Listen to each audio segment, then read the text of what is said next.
Mr. and Mrs. Okonkwo lived in a grand mansion in the heart of Enugu. The house had marble floors, golden chandeliers, and staff waiting at every corner. From the outside, they looked perfect, wealthy, respected, and happy. But inside, their hearts ached. For over 10 years of marriage, they had no child. Each passing year felt like a stab in the chest, especially for Mrs. Okonkwo. Every birthday, every family meeting, someone always asked, "When will we carry your baby?" She had tried everything: hospital treatments, herbal remedies, fasting, and countless nights crying on the church altar. One evening, Mr. Okonkwo came home and found his wife curled up on the sofa, her eyes swollen from tears. "My love," he whispered, kneeling beside her, "let's adopt." "Adopt?" she said, her voice barely above a whisper. "Yes, let's give our love to a child who needs it. We have too much to offer." At first, she resisted. Her pride didn't want to admit defeat, but the silence in their home was louder than her pride. Weeks later, they visited a local orphanage. That's where they met Adais, barely 2 months old, abandoned at birth, with big brown eyes and a soft smile that melted hearts. The moment Mrs. Okonkwo carried her, she felt something she hadn't felt in years: peace.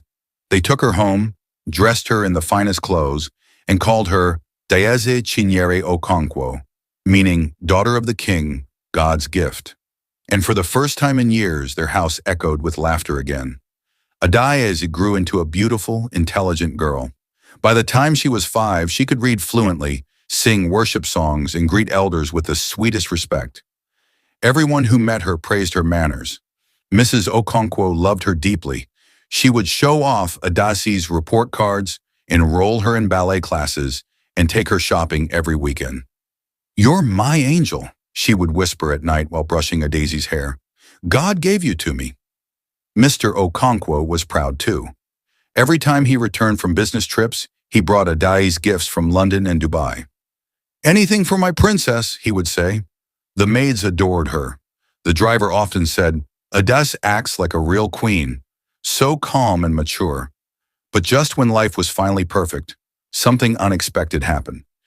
At age 42, after years of failed attempts, Mrs. Okonkwo discovered she was pregnant. She had fainted in the garden and was rushed to the hospital. The doctor smiled and said, "Congratulations, madam.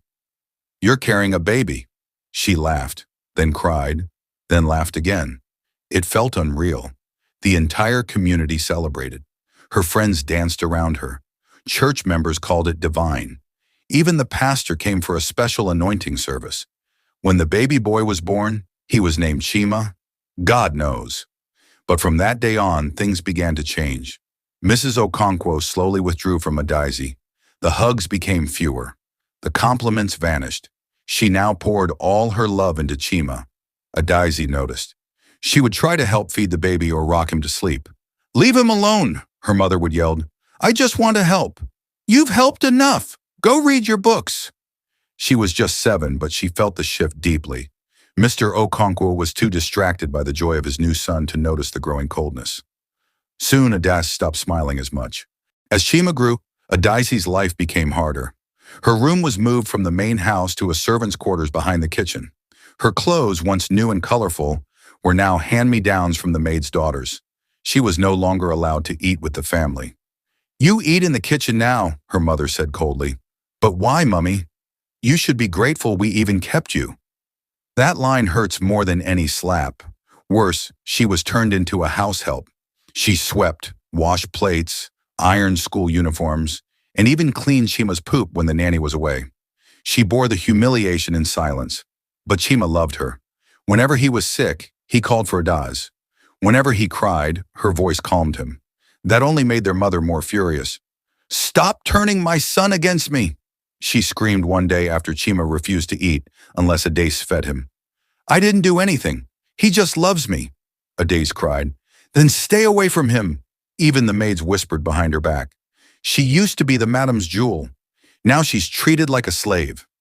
One rainy evening, while Adais was scrubbing the bathroom, she overheard her mother on the phone. "She's becoming a problem. She's too smart. I regret adopting her." Her heart dropped. Later that night, Mr. Okonkwo returned from a trip and noticed Adais limping. "What happened to your leg?" I fell while cleaning, she said quietly.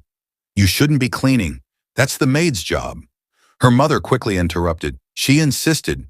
She said she wants to be useful. That night, Mr. Okonkwo confronted his wife. Why are you treating her like a stranger? She's not ours, and you know it. We have our own child now. That girl calls me daddy, and I see no difference between her and Chima. Well, I do, she yelled. Their arguments became more frequent.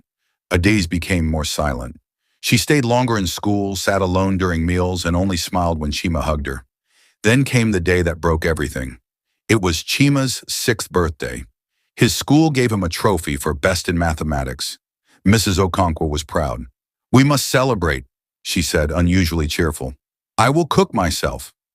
Everyone was surprised. She hadn't entered the kitchen in years. She cooked jollof rice and fried meat. She dished the food herself, especially for Adiz.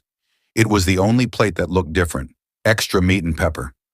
Just before Adiz could eat, Chima ran in. Dada, I want to eat yours. Chima, no, their mother screamed. But it was too late. He had taken 2 big spoons. Moments later, he collapsed, holding his stomach. Chima!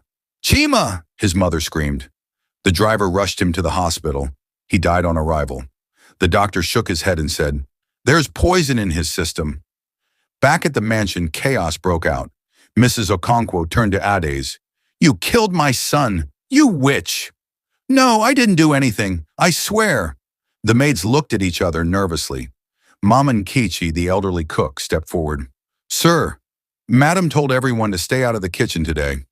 Another maid added, She also told us to keep Adiz out of the kitchen.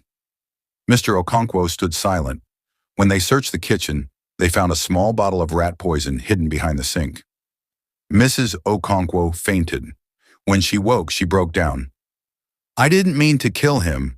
The food was meant for Adiz, just to punish her, just to teach her a lesson. Her husband stood over her, tears streaming down his face. You tried to poison a child, your child, and in doing so, you killed your own son. She was arrested but later released on medical grounds. Mr. Okonkwo packed her belongings.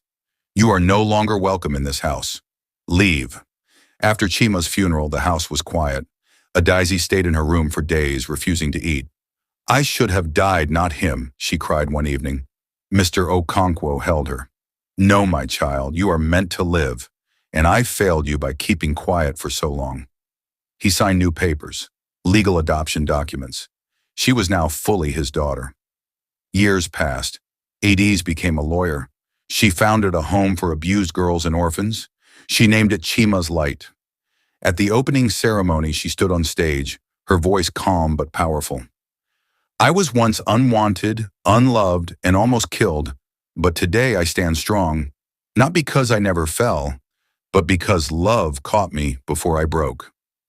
Her father clapped, tears in his eyes. The crowd gave a standing ovation.